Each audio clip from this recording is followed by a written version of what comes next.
ドライバの数が多い方が、C に決まってるだろ。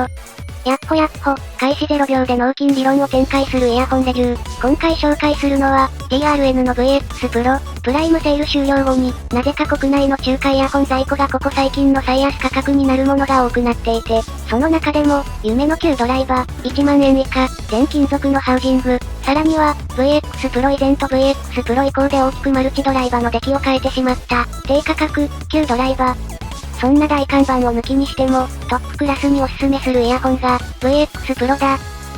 旧ドライバーとは思えない、タイトに作られた外装。あまり反響などは意識せず、ドライバー数から、音がみちみちに詰まってそうなイメージの VX Pro だけど、そのなり方は意外にも淡白でソリッド、明瞭感が強く、スピード感があり、ドライでクリアな感触系イヤホンとなっている。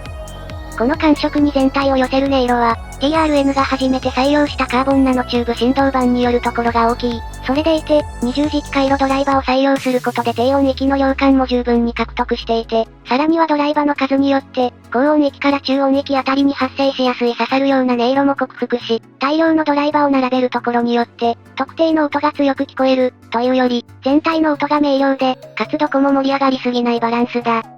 そうなると、面白みよりも正確性を前面に押し出した、いわゆるモニター前とした音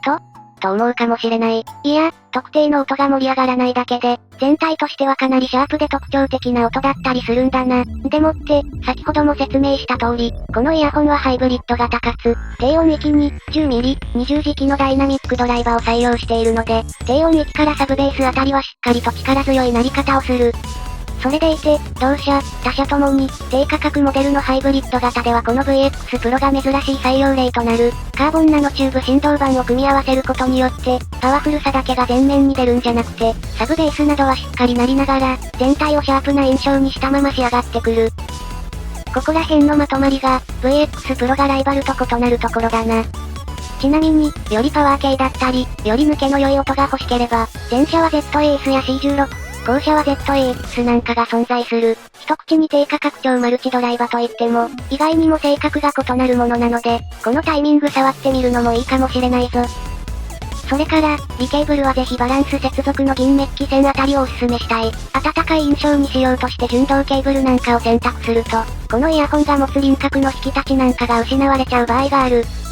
かつ、バランス接続にすると、引き立ててある高音域がよく伸びるので、ちょっとケーブルと伸ばす方向を選ぶ一台になりそうだ。